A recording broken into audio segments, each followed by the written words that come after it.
to the clown. Okay. Okay, so since we have new folks joining us today, I'm going to quickly go over this. We are here together to study about Spiritism, in particular about the books from Allan Kardec. Allan Kardec, they had this, he had this,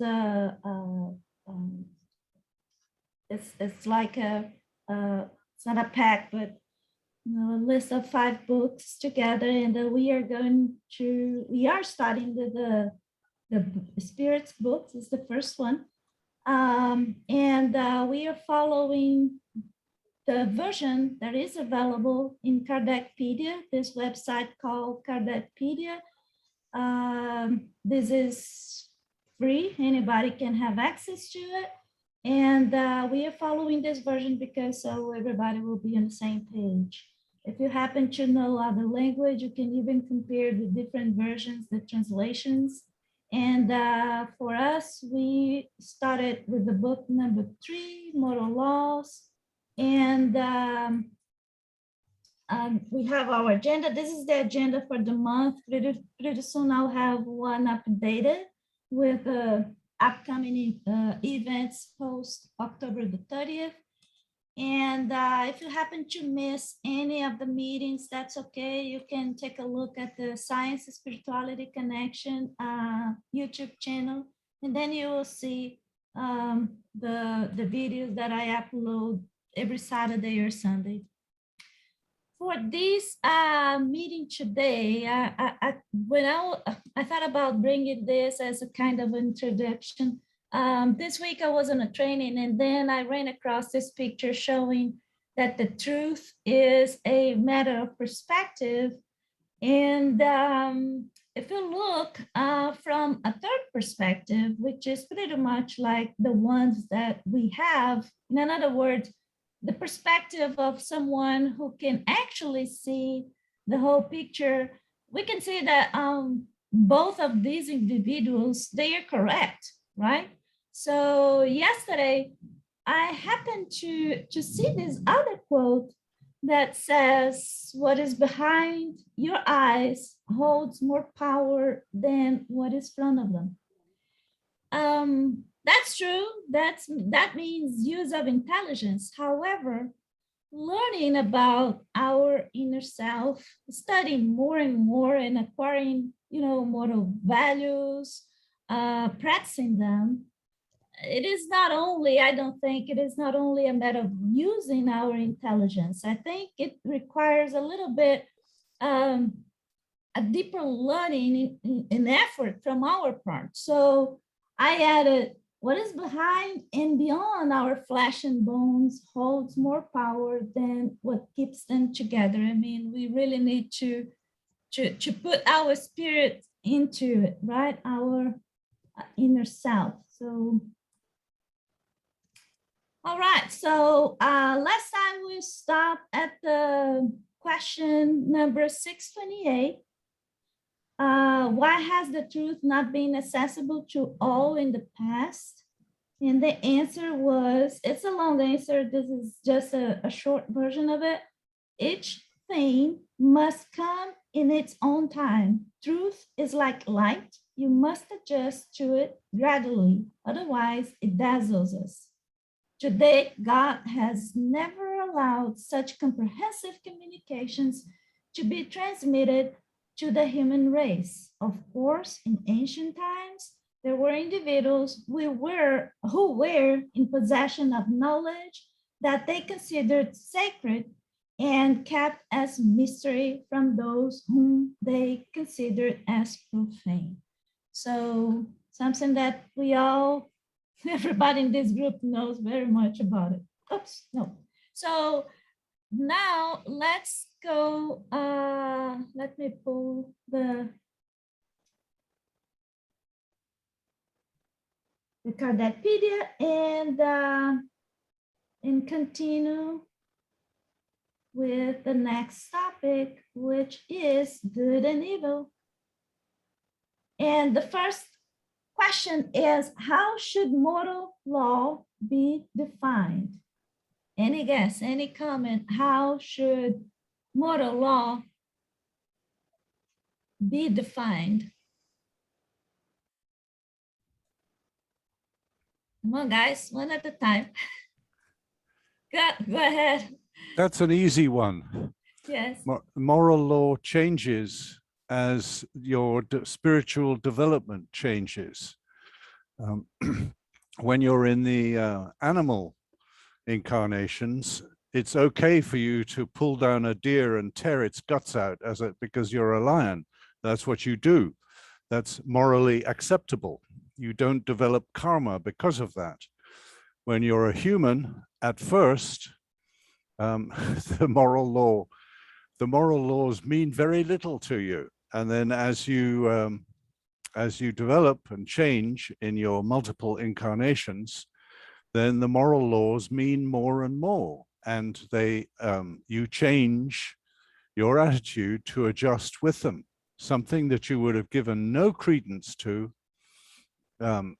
as an early incarnate person becomes much more important later on. Okay, Una, your turn. Una. Thanks, Giles.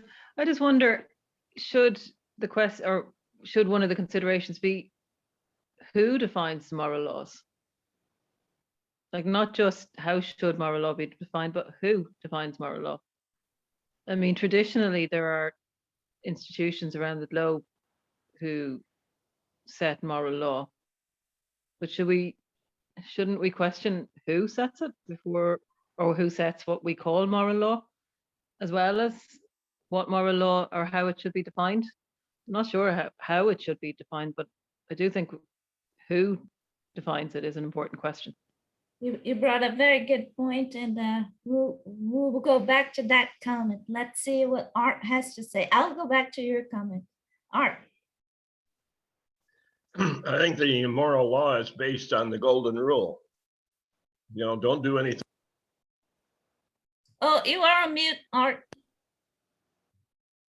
You put yourself on mute. Whoop. Okay, No, I can hear you now. Okay. Yeah, I think it's just depends on the what we call the golden rule. Don't do to anybody else that you don't want them to do to you.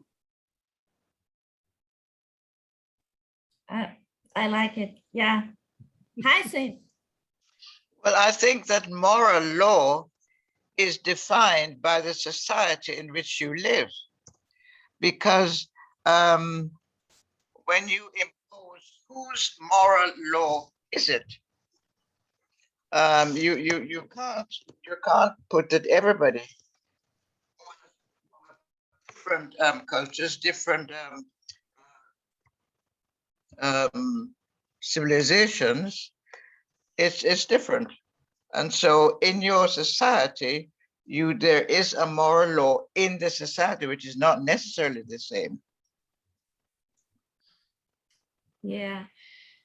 Luis, I can tell that you want to say something before I make a comment. I'm pretty sure you have something to say about this, and it's probably the same that I think. Go ahead. I was thinking, yes, it's interesting. Everybody is tackling the point very deeply. And I remember that in the case of Moses, that mediumistically received the golden rules, like the one Art referred to. Yes. He was also a statesman, and he was in the circumstances, under circumstances that obliged him to write other laws called civil laws to hold back the barbarian state of the society. Those civil laws were sort of very far from the golden rules, you know. So yeah, the golden rules are there, but according, as everybody said here, according to the level of the society, they needed to be adapted to the extent that sometimes the civil laws were almost a paradox compared to the golden laws. Like, you won't kill, but if you kill, I kill you, right? Something like that. So it was really... And that's why I think Giles made this comment. The more developed, right, in terms of conscience an individual and a society is, the deeper the meaning and the practice of the golden rules will be. Right. And yeah, it was a very good point that Giles made, because evidently, like Giles and the Hyacinth, they were thinking about, yeah, as we evolve as civilization, then yeah, our moral laws or moral values will become higher and higher. But thinking about what Una said, why we how we find out our way to improve, to evolve. I guess that's a point, because one point is do as we understand, follow the moral laws as we understand us as society today. But what about the process, of baby steps or not, but moving forward, evolving along the time, along the years and centuries, etc. And I like Una's comment, because that has to do with those golden rules, or the laws that were imprinted in our consciousness when we were created. So somehow we know, or at many years ago, killing someone that didn't mean a whole lot. But evidently, as we know better, as we grow internally, then we found out that no, it's not really okay. And how we know that? Because those divine laws, if you will, they are written, they are imprinted in our consciousness. Don't you agree? I do agree with that, right? And there are several ways for us to go on making this consciousness to become aware, or becoming aware of this consciousness by working and living together with people, right? By meditating about us, by reasoning about the situations, using our intelligence, solving problems. It all goes into that direction for us to discover how important it is to respect other people's space, because we are social people, right? We need other people to live together. And once we have another person together with us, the law is there, right? Much more present, because you need to respect the other person's space, you need to respect, and you need the person's presence in your life. So I think this is it's something that goes on with intelligence. Intelligence goes on, entails free will, right? The more you know, the more intelligent you are, the more free will you have, but at the same time, more responsibility, and karma will go on. Yeah. More And strongly. then it's a snowball. I think Haixin wants to speak there. Yeah. Well, two things. One, you talked about Moses and getting the laws and what the situation was. And then it was an eye for an eye. Yeah. But then the Master Jesus came and said, you've heard it said, an eye for an eye. But I say to you, you take thought for the next person, your neighbor. That's it. And who is your neighbor? And he told a story of a man, a total stranger who was attacked. And so somebody came up and helped him. So, I mean, and that is something that develops. Very good, yes. And everything is pedagogical, and that's the point, exactly, Haixin. Well, Jesus Christ, I think this is in Matthew chapter 5, that all the time Jesus Christ said, to the ancient people was said this, but I say to you that. I tell you this, yes. I tell you this, yes. Because people had already been under the law, right? The external law for more than 1,500 years, right? So they had already kind of, for example, when you have a child, a 3-year-old child, And the child, what do? You play the Moses part with the child. Say, don't do this. Don't put your hand there in the outlet. Don't do that, right? You say a lot of no's, don'ts, they say.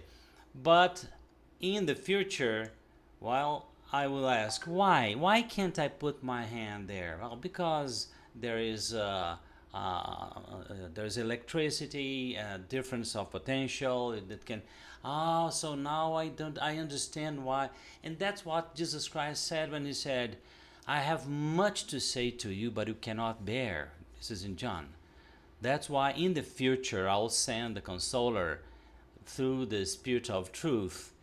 And we believe that the Spirit of Truth is this movement that happened in the 1800s, after the Enlightenment was established, right? With mediumship all over the world coming out, right? For everybody to understand that there was a movement that after people had the encyclopedians, the people that wrote dictionaries, science had developed the method.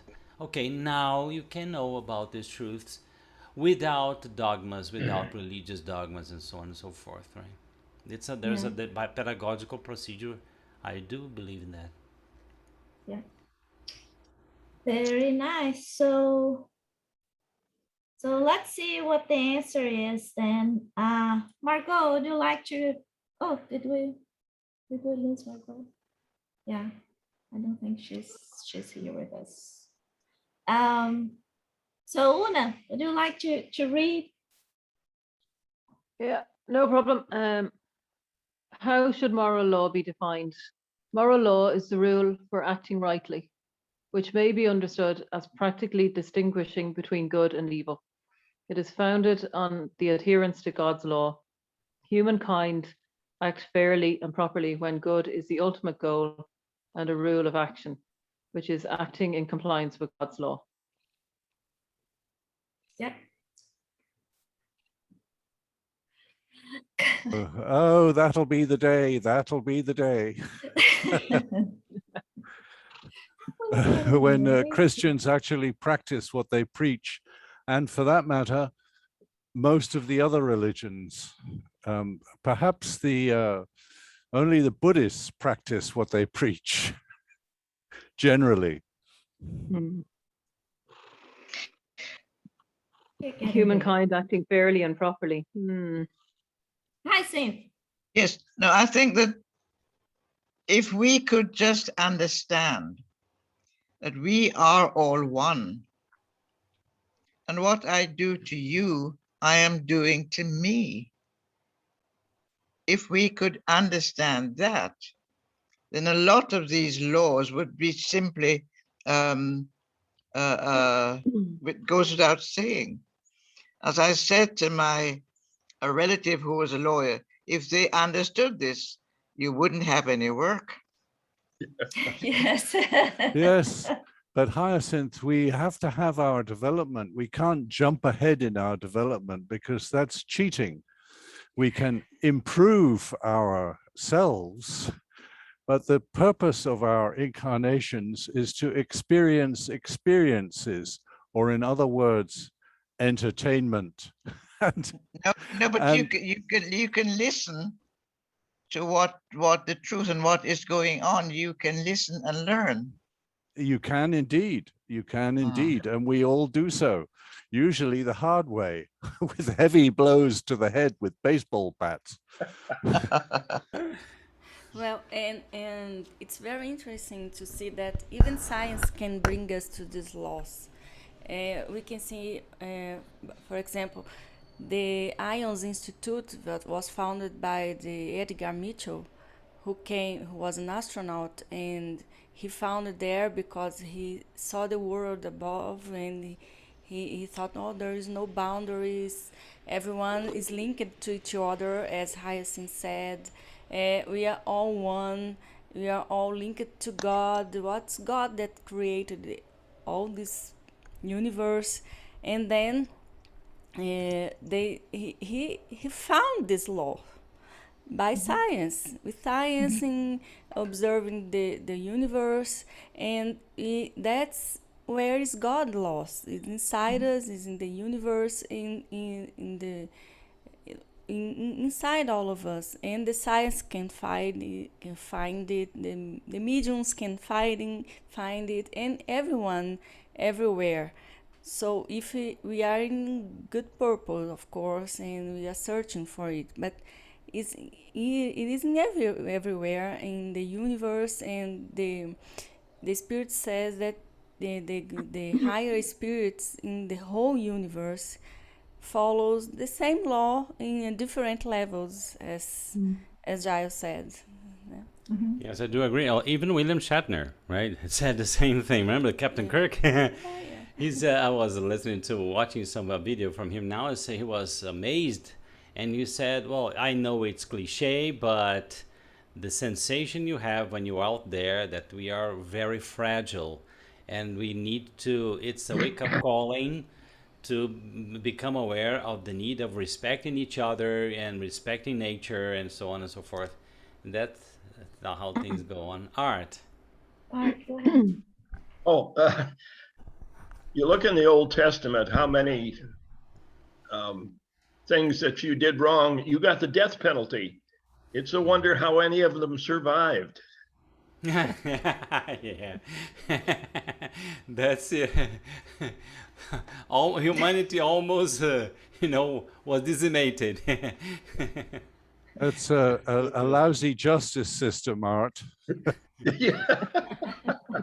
It just didn't work properly, as indeed it doesn't work properly today. I want to say something positive here, which is that since the Great Spirit is everything, then when you sit quietly and look around the room, or don't close your eyes, you can realize that the Great Spirit is around you, everywhere and in you. And this makes a nice warm feeling, which of course immediately dissipates when you get back to the laundry list of life. Yes. The laundry list of life again. But nevertheless, it is so that a small pause and a reminder to yourself that the Great Spirit is everything that is around you, no matter how nice or pleasant or unpleasant, and is of course your own body as well. And the miracles are just beyond belief. The miracles in biology, the miracles in our galaxy, not to mention the rest of the universe. But as somebody once said, there are only really two miracles. And one of them is the forgetfulness when we incarnate, which is a very necessary and wonderful thing. And the second thing is how our spirit stays attached to our body, since every time we fall asleep, we go away. And how come we're back again? How come our spirit is attached to our body for an incarnation? Okay, that was it. Yeah, but I'd like to, I think it's an important point. This point we will be studying, Giles, about what is this glue that pastes the spiritual body to the physical body. But you're saying something very important, which is reincarnation, because reincarnation entails the idea of karma, right? Many times.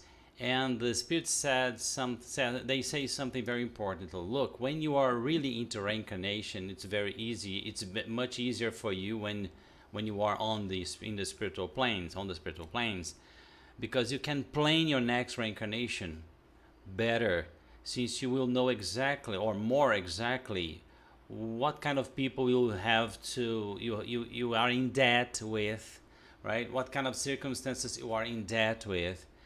It doesn't happen to people in other circumstances, because in the spiritual realm, not everybody knows about reincarnation.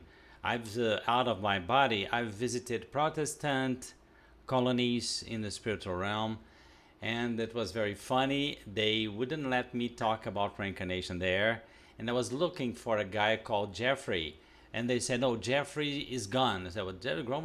Where he has gone? This is a spiritual plane." No, no, we don't call this here a spiritual plane. This is your idea. So it was a Protestant spiritual realm, understand? And they said, and I said, I want to know where Jeffrey is. He was my friend. Oh, he's gone about more than 50 years ago. He was gone, and said, how? I think I thought about reincarnation. No, this guy's reincarnated.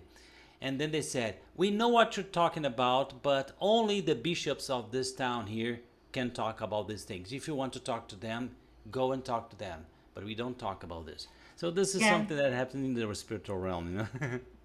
Yeah, That's again, madness. you know, the closer we are to this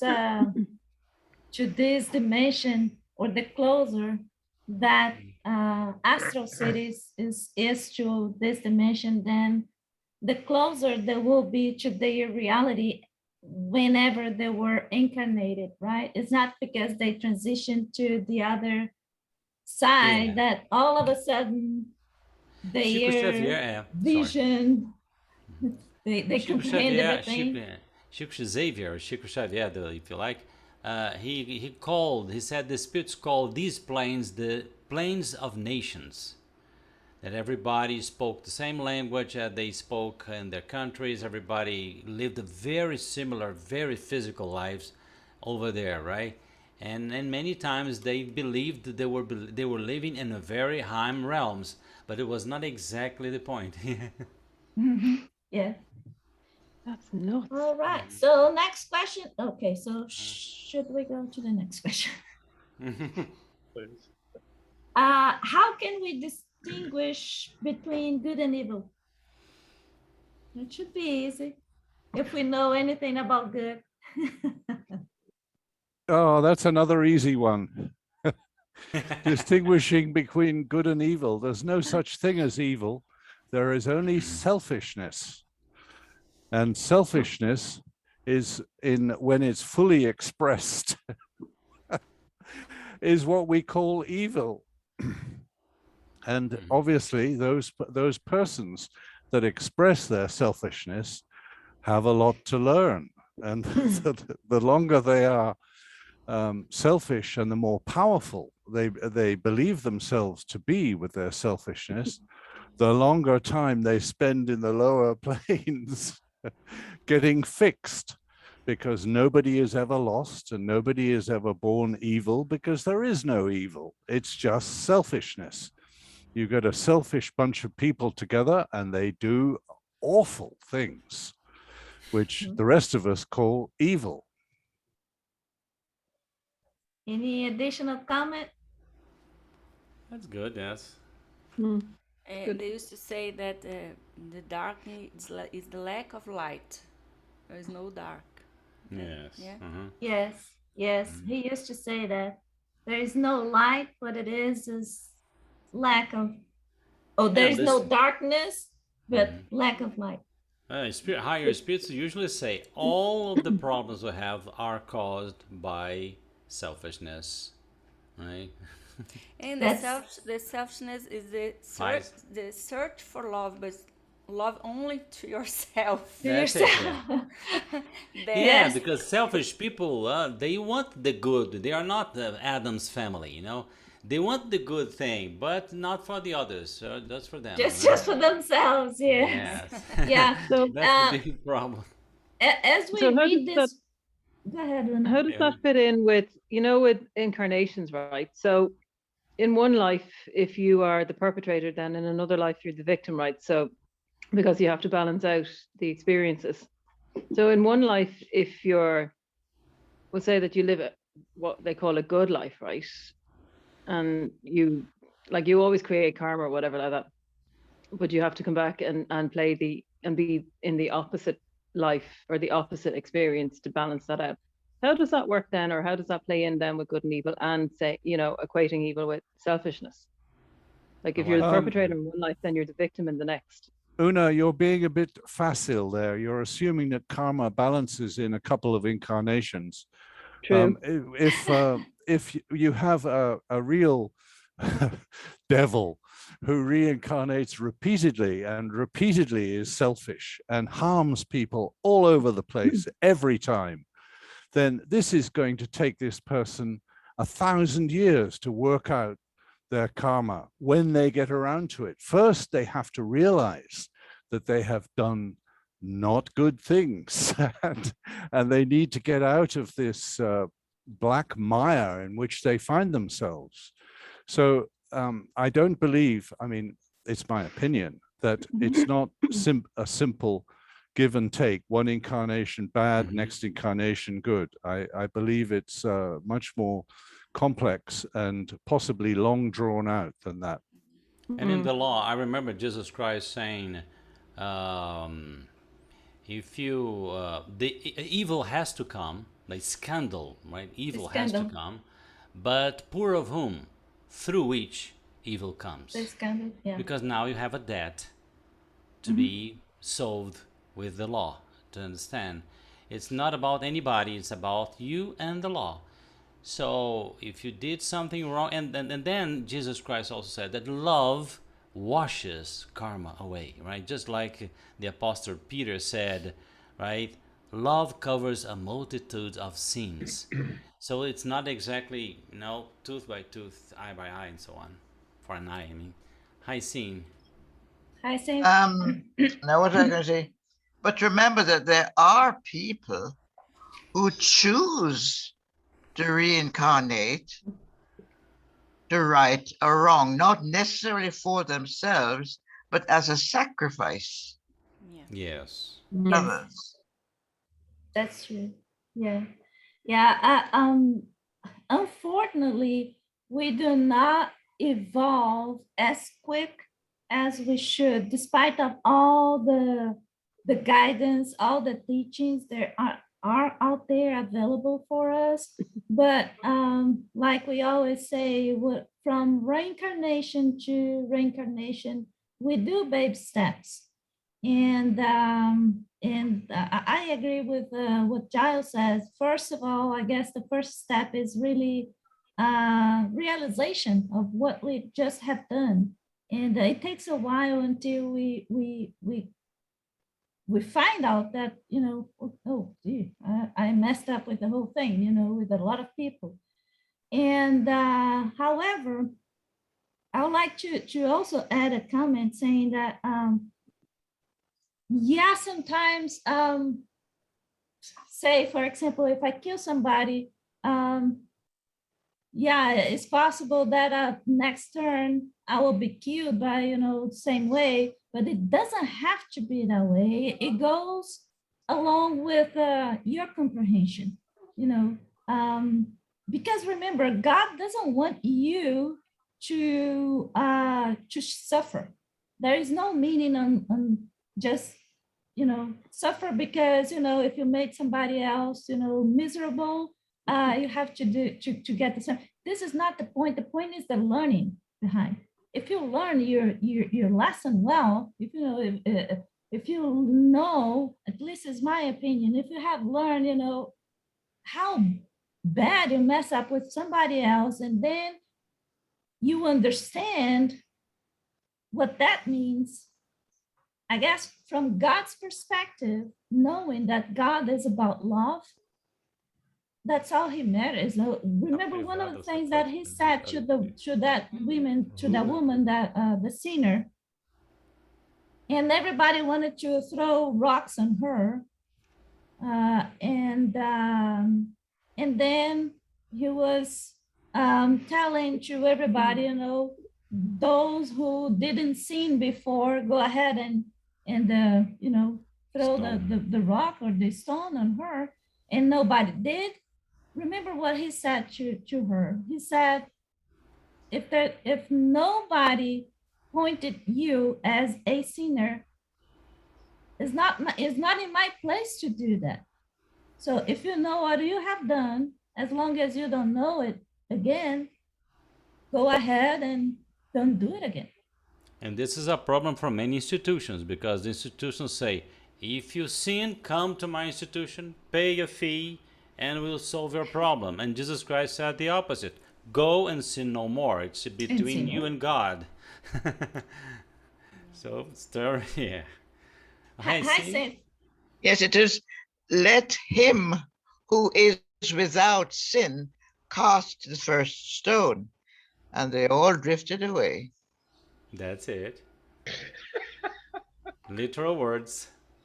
Yes. Leda. Can you hear me? Yes, Uh, very, yeah. Okay, I'd like to say that we are very complex human beings, right?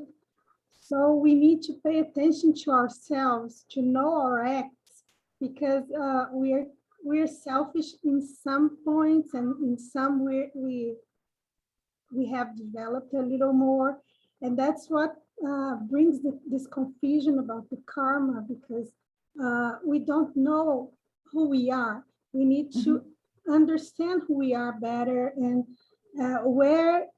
what are our weak points and our stronger points, and work with the weak points so that we can change, right? That's how we develop better in this life, by paying attention to ourselves and seeing every day, now, did I do that wrong? Why in that situation I couldn't forgive someone, or I was mean to someone, or I reacted in this or that manner. And then, I think, yes. Lida, you're saying something very important that reminds me of our experience in releasing, right? The spirit release meetings in the last 30 years, right? Livia, you, and it's been very important because when you start dealing with this kind of problem, which is this obsession of people all over this place where we've been living, the spirits they have the opportunities to start showing our deepest problems, the atavic problems that we've been bringing together along with us for the last 1,000 years, right?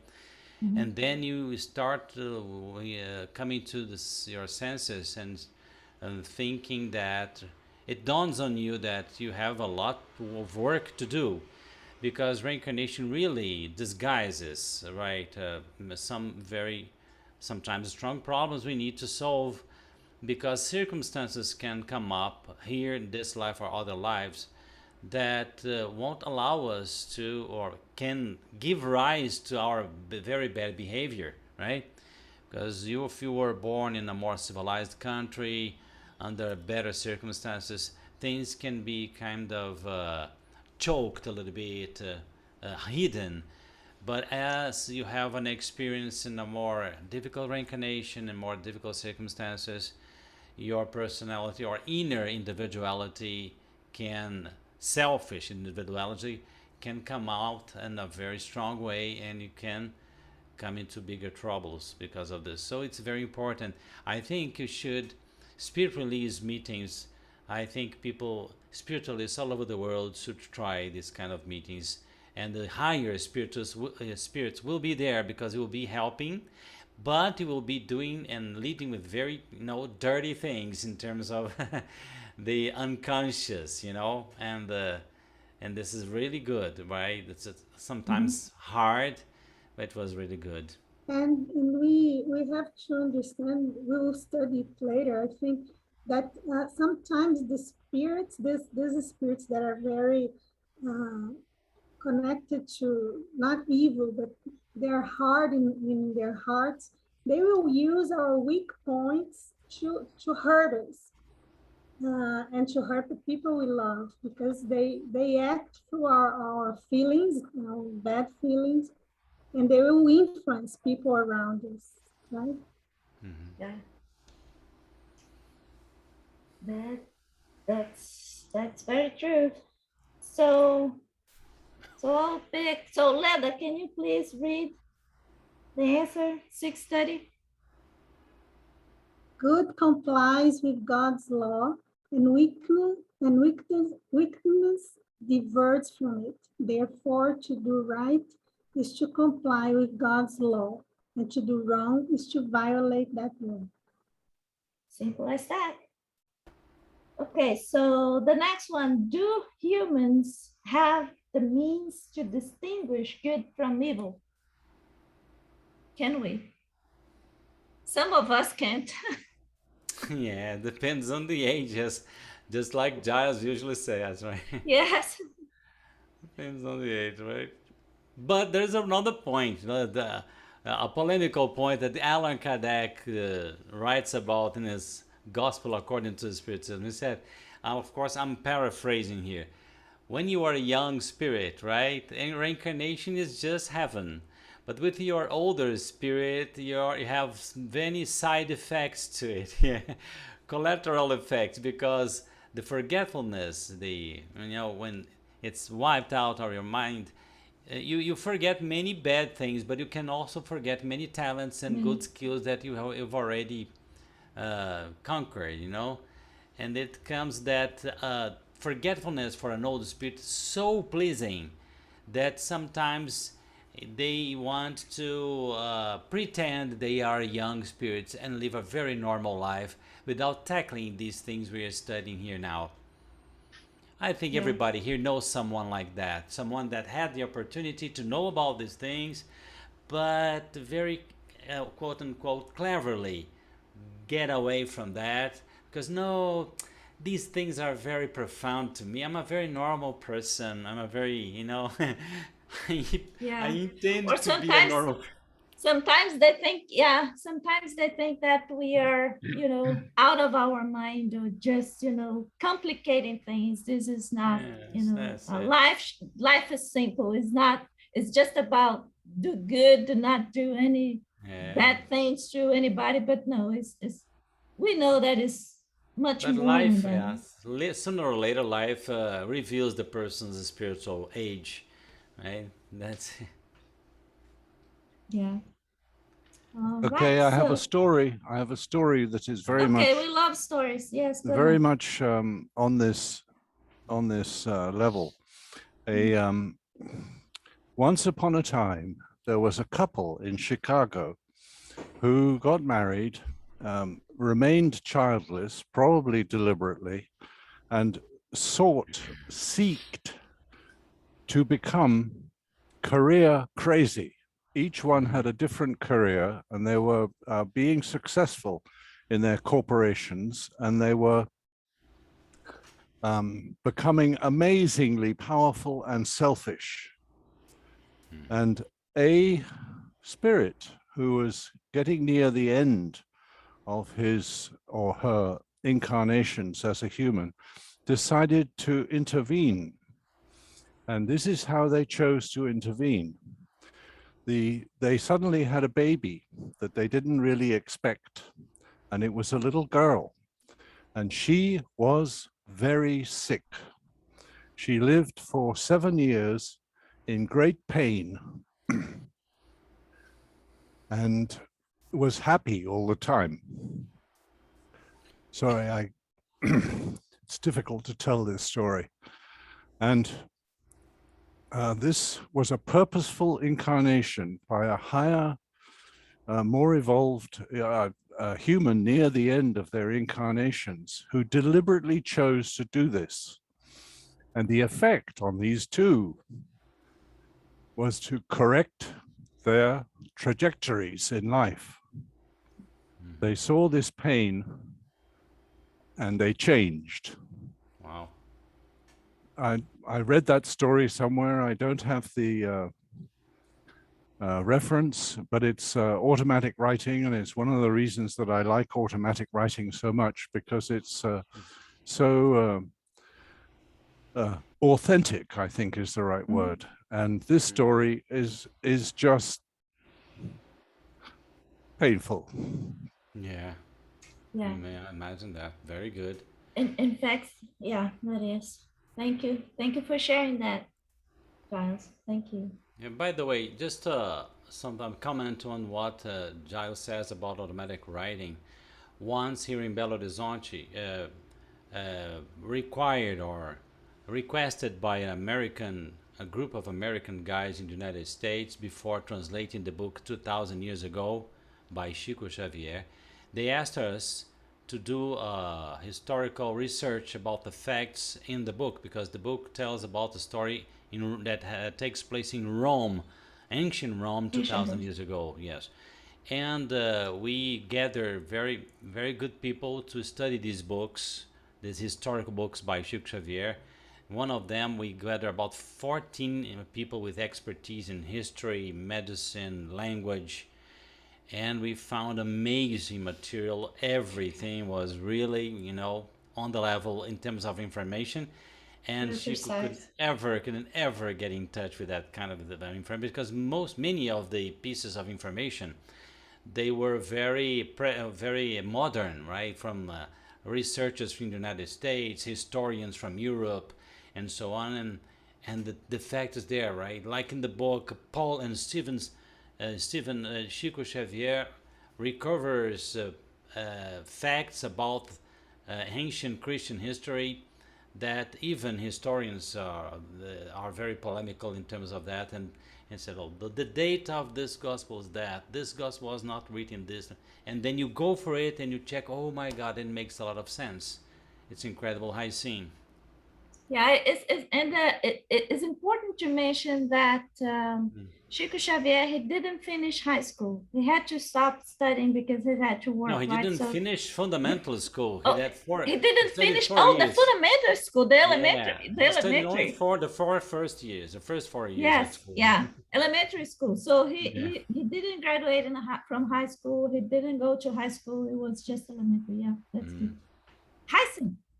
But again, talking about this, the story that Giles just told, Jesus had a similar situation.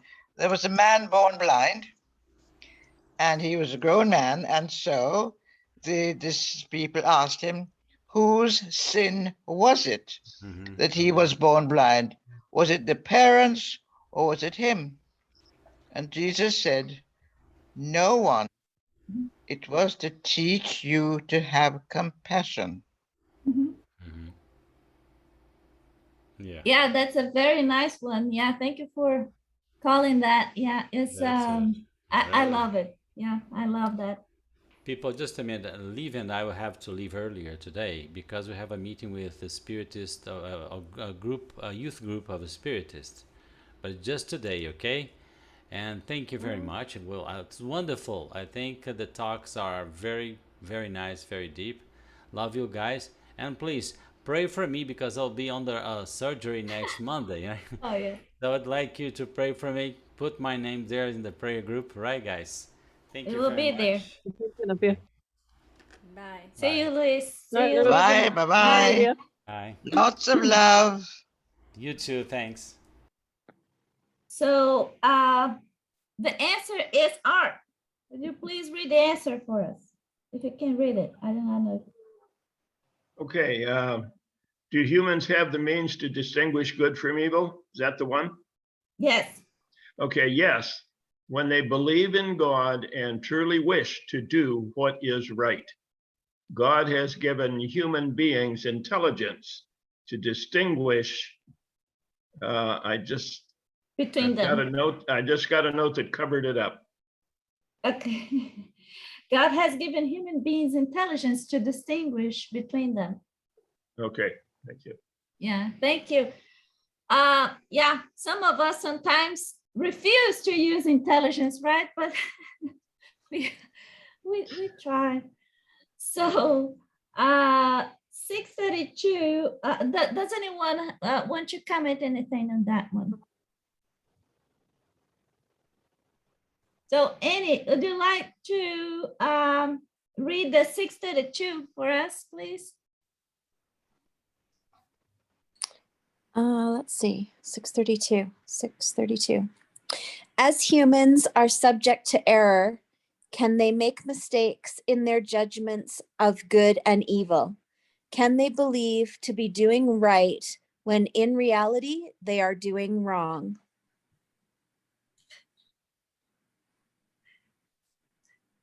And okay, well, Giles. I've got an answer to that one as usual. If you're prejudiced and you think that attacking people who don't belong to your religion is the right thing to do, then oh dear, then clearly you you believe you're doing right when in fact you're doing wrong. So what does it take to correct this? About 1,000 more incarnations. All right, it might be 10. Yeah, but let me tell you a hard one. When we think we are doing good, in reality, we are doing wrong. When love is involved, think about a son or a daughter you love so much, but for some reason, you know, that son or daughter is not, you know, is messing up here and there, and you try badly to protect that person. That's because you think you own the child. If we talk about our neighbors, which is anybody you meet on the street, doing the right thing to them is simple. You don't try and control them or direct them. You can simply explain your opinion of good and unselfishness and love. Whereas your child has heard it all before, and especially doesn't want to listen if they're teenagers. So you'd have better luck with somebody else's teenagers, actually. I see. Yes, and you certainly don't want to stone your child to death because it doesn't do what you want it to do. Yes. Yeah. Yeah. Any other comment? There's a difference between people's values. You know, if I see somebody that's smoking, I think smoking's bad, so you should stop smoking. But they say, I've tried to stop smoking and I get so nervous, and so smoking for them may be better than the other alternative. Free will. That's what it is, free will. That's true. Any other comment before we move to the answer? Well, we're back to the forget. When you reincarnate, you bring with you your character, your personality, your attributes, but you don't bring your memory with you, and you get a memory wipe, and this allows you to start fresh. So, well, I've forgotten the point now, but that's sorry. You forgot. You don't bring your sad. We don't bring memory with us. You made your point. We believe you. Well, can I comment on what yes, Art go ahead, said? Leda. Yeah, I think he's very right, because sometimes what we think it's right for us is not the right thing to the other. That depends on your level of evolution. So what is certain for someone that is in an upper level, that knows good and knows the best, is not the best for someone who is still it's still developing. So what's good for a child is not what's good for an adult, right? The child will have milk and the adult will have supper or meat or whatever. So that depends on the level of evolution that you are on, right? Yeah, agree. Giles, your memory is back? Yes, and a better story than that. Satya Sai Baba had daily meetings with hundreds and sometimes thousands of people. And he would appear and walk around in his long saffron robe. And he would give out vibhuti, miraculously pouring from his hand, has been seen on video many times, and walk around the crowd doing this and that and the other. And one day he walked past a mother who was skinny and obviously in distress, with a child on her lap who was about 12, and one of these generally horribly affected children. And he walked past, looked at them and kept going, didn't say a thing, didn't do a thing. And later, when he was in his physical meeting with 4 or 5 people, which he did on a daily basis to 2 or 3 or 4 or 5 groups, as many as he could stomach. One of them said, "I saw you walk past that mother and child and you did nothing." He said, "Yes, interesting that you mentioned that. That mother and child in their last incarnation were a bailiff and a judge, and they spent 40 years torturing everybody in sight. They were corrupt, mean, vicious to the maximum. Now, knowing that, what would you have done?" And that, of course, was a perfect question, because these two had clearly were trying to atone for their awfulness. And now here we are back to Una in the another incarnation later. With the next incarnation, this couple were trying to atone. And so his statement was, you just don't know who you're looking at. On the other hand, I do. So that's why he could make such a decision. And therefore, you don't know who you're looking at. That's a very good point. Art. My question is, if you lose your memory on another incarnation, how do you know what to work on? My Art, sorry, don't be silly. You come with your personality and your characteristics. And if you have been into music or into gardening or into medicine deeply in both your previous incarnations and the afterlife period, then this is the desire you come with. There's part of your characteristics, and part of the incarnation will arrange for these characteristics to be brought forward. So then it's subliminal kind of thing. When we go ahead and read more on this book, we will learn that whenever you come and you're ready to reincarnate, you participate in your planning. You participate in the selection of the experiences or things that you want to work on.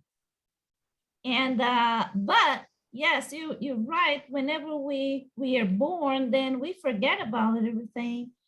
You still have the free will to choose, like Luis was talking about, just take life for granted, or be diligent and go ahead and work on your plan, even though you may not be able to meet all your goals. But as long as you work towards them, you are doing some improvement, then you will know. Hyacinth, do you have your Yes, well, because I understand that before you were born, you make a contract, what you want to accomplish. Then when you don't remember it when you're born, and so you have to do it. And until you learn that lesson, you keep coming back, and this will be, you will face a situation until you finally get it through and learn your lesson, and then that's paid. Let's see, 411. I'm gonna tell you a story. It's a personal one on that. Probably you have seen my 2 kids on the screen. I have 2 sons. And before then I had, some miscarriages. But anyway, this is not the point.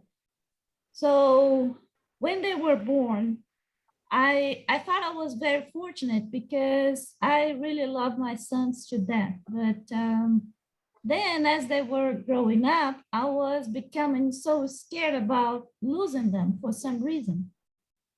And I remember asking God over and over and over for, many years, I can't remember, that I would like to have my sons born to me again one day.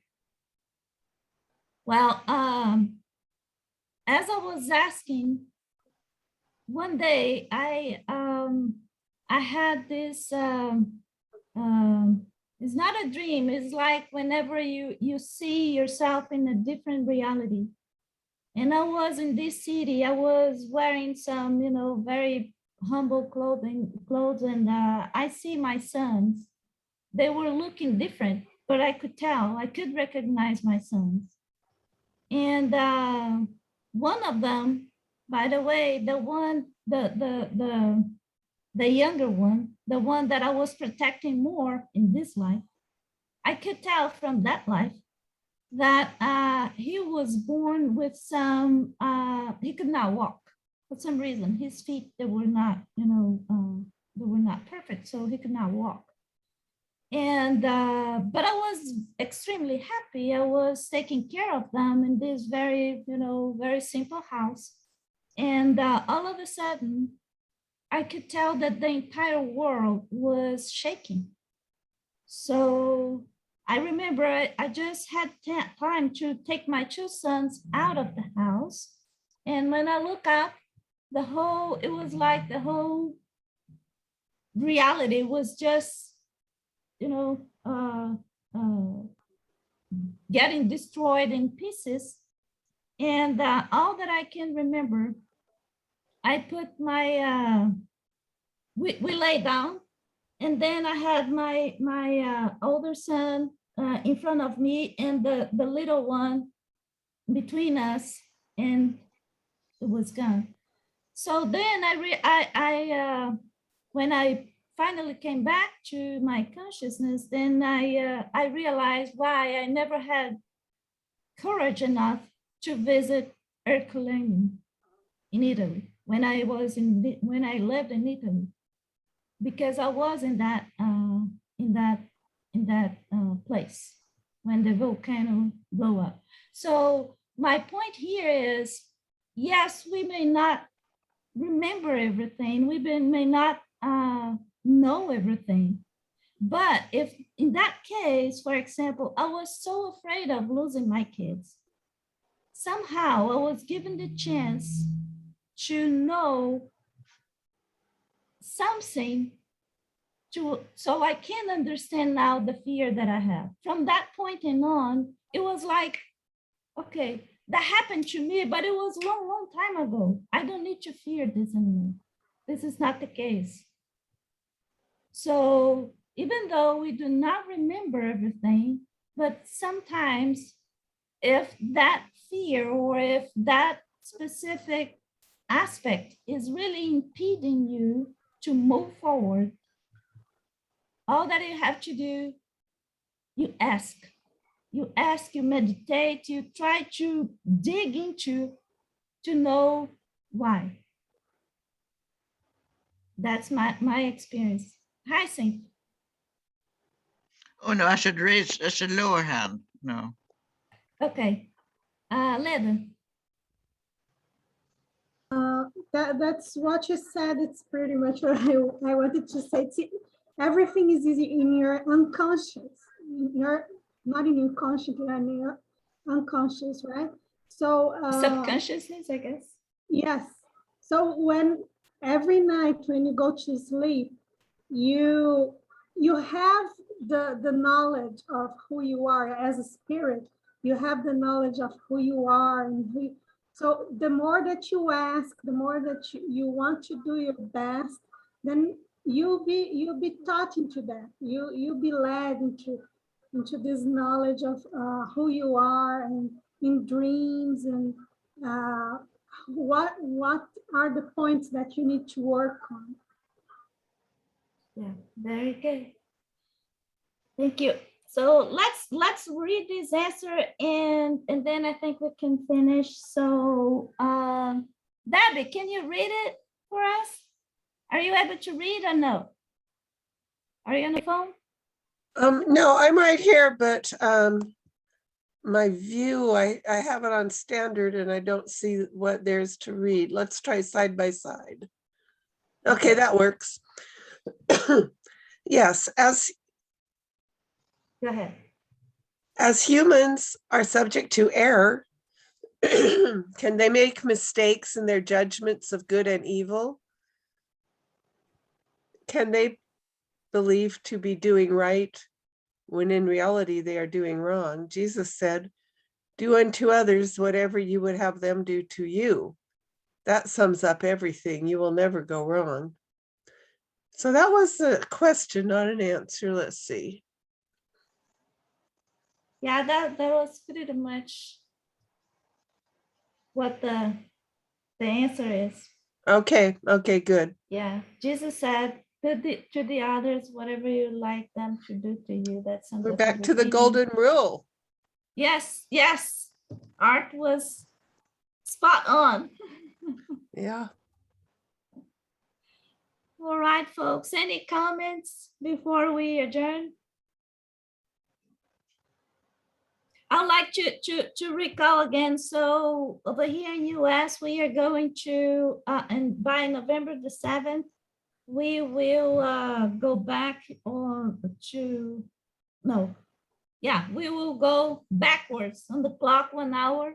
So, but it's just for the folks in Brazil. I think they will be affected.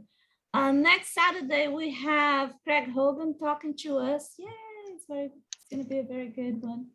And sorry, who will be talking to us? Huh? Who will be talking to us? Craig Craig, Hogan. yes. Yeah, Craig. Sorry about my accent. And No, he will talk just about in here. and he will talk about his own journey, his personal spiritual journey. I'm very curious to hear from him. And the following month, we will have this guy. He was very young whenever Chico Xavier was, alive and working in Brazil. And he was one of the youth guys, one of the guys from his youth group. His name is Geraldo. Geraldo followed Chico Xavier in many meetings and experiences. So he will talk to us about Chico Xavier and some stories about Chico. It's like a witness. So with that, guys, thank you so much for joining us today. And next time we'll continue on the question 633. Thank you very much, Anna. Thank you, everybody. Anna, not so fast. Not so fast, Anna. Okay. Yes. I think you are wonderful and you're beautiful and you have amazing hands. And I think your sons are very lucky. And they had you for more than one incarnation as well. So I am honored and pleased to converse with you. Thank you. That's very kind of you, Yes, guys. thank you. But I am not as kind as you think. Otherwise, I'll not be here. I need many reincarnations ahead of me. So it means that those of us who are here have been pretty awful people. Oh, don't Hyacinth, don't overdo it. Baba says the reason we're incarnated is because we need curing. And the earth is a hospital, and we are all getting cured by being in the hospital. So the end is in sight. So Yes. I'm just an optimist. That's all. Yeah. Can I just say I want to get off? I want to get off already. No worries, but you will. You will. We will. Yeah, we will. They say that we reincarnate as group, and the groups, the minds. I mean, the minds, the ones who think alike, we reincarnate as a group so we can all evolve and help each other. So I'll not be surprised if we have met, in lives before. I'm not coming the next time. Come on. Don't leave us alone. We'll find you, Una. You'll never get away. I love it. Okay. Heidi. Bye-bye, See you everybody. All right, guys. night. Bye. Bye bye. Bye-bye.